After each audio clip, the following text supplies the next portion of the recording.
Solo travel. Ada yang dengarnya aja udah merinding. Tapi ada juga yang bilang itu pengalaman terbaik seumur hidup.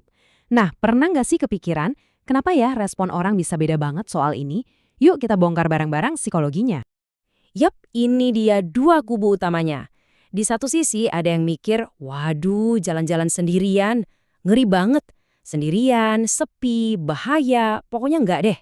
Tapi di sisi lain ada yang bilang, itu baru namanya bebas. Benar-benar bebas tanpa kompromi. Nah, ini nih pertanyaan intinya. Kenapa bisa beda banget? Padahal kan aktivitasnya sama, jalan-jalan. Tapi kok yang satu ngerasa kayak di film horor, yang satu lagi ngerasa kayak di film petualangan. Ada apa sebenarnya di balik ini? Ternyata jawabannya itu jauh lebih dalam dari sekedar oh seleranya aja beda. Bukan. Menurut berbagai studi pariwisata, ini ada hubungannya sama setelan pabrik kita. Ya, ini soal cara kerja otak kita, cara kita merasakan sesuatu, dan cara kita memandang dunia. Oke, sekarang kita masuk ke bagian intinya. Ada 3 kunci psikologis utama nih yang bisa nentuin apakah kamu bakal nikmatin solo travel atau malah tersiksa. Mari kita buka satu persatu. Kunci yang pertama, ini paling gampang ditebak, kepribadian. Coba bayangin energi kamu itu kayak baterai handphone kamu. Buat orang introvert, baterainya itu di-charge pas lagi sendirian, pas lagi tenang. Jadi solo travel itu ibarat power bank raksasa buat mereka. Nah, sebaliknya orang ekstrovert itu baterainya keisi pas lagi rame-rame, pas ngobrol sama orang. Jadi bisa kebayangkan, kalau mereka jalan-jalan sendirian, baterainya bisa cepat lowbat. Lanjut ke kunci nomor 2, otonomi. Apaan tuh otonomi? Gampangnya, ini adalah kebutuhan kita sebagai manusia untuk jadi kapten di kapal kita sendiri. Kita itu pada dasarnya suka megang kendali atas hidup kita, atas pilihan-pilihan kita. Ini adalah kebutuhan psikologis yang mendasar loh.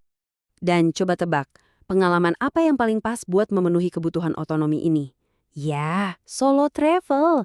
Bayangin deh, kamu yang nentuin mau bangun jam berapa. Kamu yang mutusin mau makan di mana. Mau belok ke gang kecil itu? Boleh. Mau seharian cuma duduk di kafe? Silahkan. Nggak ada drama, nggak ada kompromi. Semuanya 100% keputusanmu. Nah, buat orang yang butuh otonomi tinggi, ini rasanya wah luar biasa. Oke, kunci terakhir dan ini penting banget.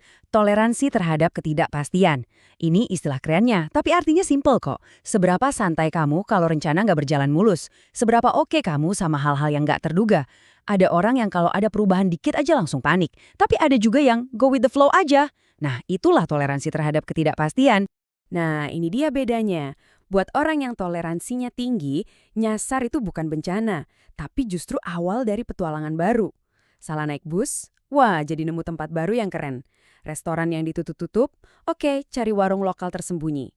Jadi, ketidakpastian itu bukan lagi musuh yang ditakuti, tapi malah jadi bumbu penyedap perjalanannya. Jadi, kita udah bahas 3 kunci utamanya. Tapi ternyata ada satu lagi nih, semacam efek samping positif dari solo travel yang mungkin gak banyak orang sangka. Sesuatu yang bakal kamu bawa pulang selain oleh-oleh. Gini prosesnya. Pas kamu jalan sendirian, mau nggak mau kamu pasti ketemu tantangan. Entah itu ketinggalan kereta, salah baca peta, atau sekedar bingung mau pesan makan apa. Nah, di saat itu, nggak ada orang lain yang bisa diandalin. Kamu harus mutusin sendiri. Dan ketika kamu berhasil ngelewatin tantangan itu, sekecil apapun, ada sesuatu yang tumbuh di dalam dirimu. Rasa percaya diri dan kemampuan buat nyelesain masalah itu langsung naik level. Kamu jadi lebih kuat, lebih mandiri. Jadi, kalau kita tarik benang merah dari semua ini, kesimpulannya menarik banget. Ternyata, ini semua bukan soal tempatnya. Coba pikirin deh, 2 orang bisa berdiri di depan menara Eiffel. Yang satu mungkin merasa kesepian, coba ada yang bisa diajak foto bareng. Yang satu lagi mungkin merasa takjub, bebas. Wow, akhirnya aku di sini sendirian dan ini luar biasa. Tempatnya sama, tapi pengalamannya bumi dan langit. Jadi, ini bukan soal Parisnya, ini soal siapa yang lagi ada di Paris. Karena pada akhirnya kesendirian buat sebagian orang itu artinya sepi. Tapi buat yang lain, kesendirian itu artinya merdeka. Oke, jadi untuk merangkum semuanya, apakah kamu bakal suka solo travel atau enggak, itu bukan kebetulan. Semuanya tergantung dari profil solo travelmu yang unik, yang dibentuk dari 3 hal tadi. Kepribadianmu, apakah kamu introvert atau ekstrovert, kebutuhanmu akan otonomi, seberapa penting kendali penuh buat kamu, dan toleransimu terhadap ketidakpastian. Seberapa santai kamu menghadapi kejutan. Nah, setelah kita bongkar semuanya, sekarang giliran kamu. Coba jujur sama diri sendiri. Kamu tim mana? Tim jalan-jalan sendirian atau tim rame-rame? Dan yang paling penting, coba pikirin. Kenapa? Apa dari 3 kunci tadi yang paling pas buat ngejelasin pilihanmu? Coba deh direnungkan.